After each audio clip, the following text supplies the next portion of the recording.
नमस्ते सदा वत्सले मातृभूमे नमस्ते सदा वत्सले मातृभूमे त्वया हिन्दुभूमे सुखं वर्धितोऽहम् त्वया हिन्दुभूमे सुखं वर्धितोऽहम्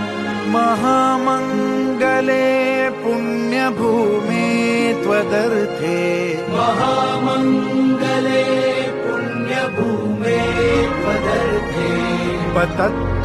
पतत्वेषकायो नमस्ते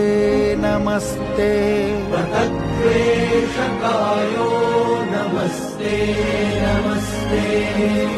प्रभो शक्तिमन् हिन्दुराष्ट्राङ्गभूता प्रभो शक्तिमन् हिन्दुराष्ट्राङ्गभूता इमे सादरं त्वां नमामो वयम् इमे सादरं त्वां नमामो वयम् त्वदीयाय कार्याय बद्धा कटीयम् त्वदीयाय कार्याय बद्धा कटीयम् शुभामाशिषं देहि तत्पूर्तये